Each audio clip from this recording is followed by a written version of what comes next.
Nós não aprendemos a ser professor ou professoras necessariamente em disciplinas de pedagogia ou em cursos de pedagogia. Aí nós temos a teoria. A prática, na verdade, acontece na frente, né? Na frente não de combate, mas na frente de ensino, na frente com os seres humanos, com as dificuldades e as potencialidades inerentes aos seres humanos nas suas diferenças.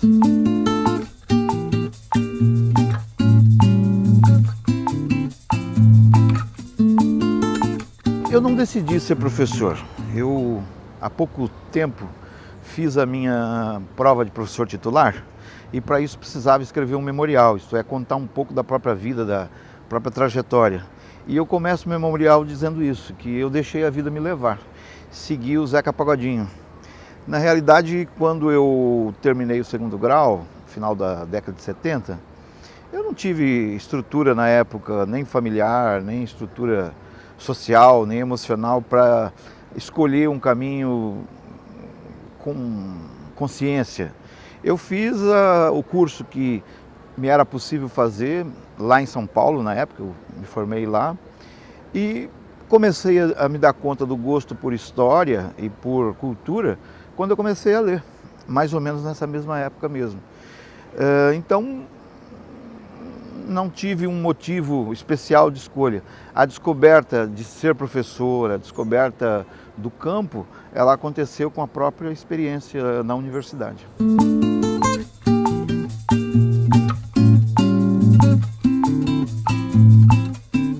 Tive uma professora negra quando eu realizava o segundo grau e foi a pessoa que me fez perceber que eu era negro também.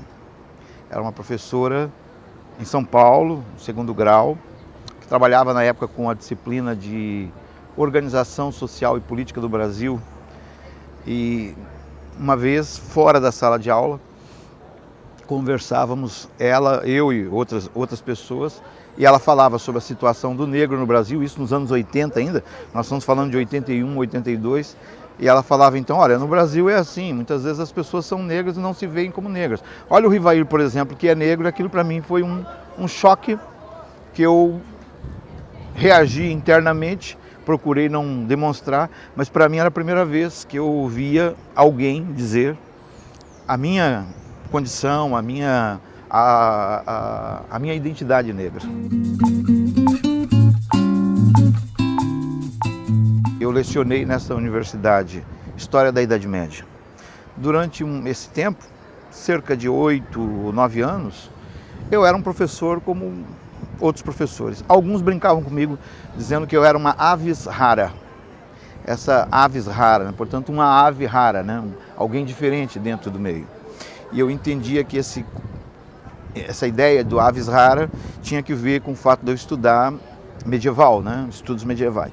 Parcialmente pode ser que seja por isso. Parcialmente também pode ser que o mais raro tenha sido um professor negro lecionar História da Idade Média. O que aconteceu e é uma parte importante da minha vida, eu não tenho reclamações sobre isso.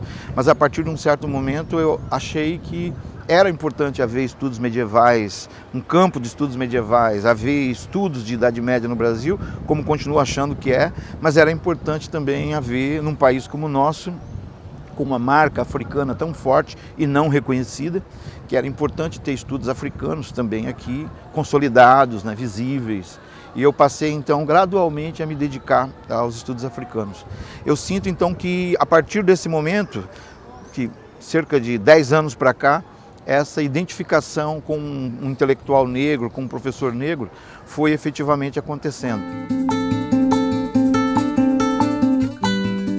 Nos últimos anos em que a presença de estudantes negros e negras, cotistas, se tornou bastante significativa, eu percebo o dado de representatividade que eu tenho, por um lado, e percebo que eu sou um contato importante, um ponto inicial, pelo menos, de contato importante para muitos deles. E sei que essa é uma responsabilidade que me cabe, embora não me cabe individualmente. Na verdade, é uma responsabilidade que é da universidade. Mas como professor e sendo procurado por eles e elas, eu tenho procurado responder.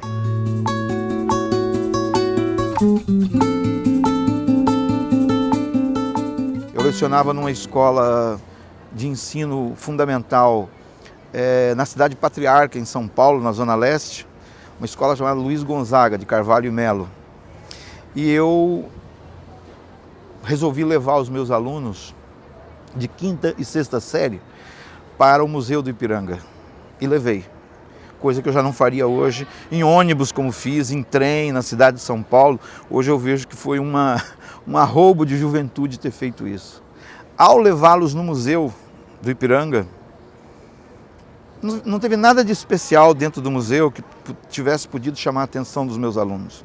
Mas eles ficaram fascinados com o chafariz que tinha na frente. E se jogaram no chafariz, aquilo para eles foi uma piscina. Então eu vi que naquele momento eu tinha dado um dia diferente para aqueles alunos. Porque eram alunos de periferia que, na maior parte das vezes, nunca tinham saído do seu bairro, da sua rua.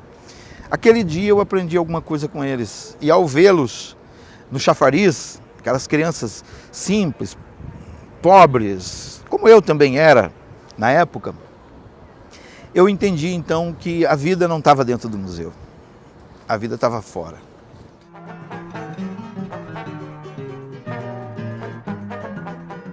É um espaço certamente de privilégio que eu me encontro agora, conquistado com muita dificuldade certamente e com muita experiência também.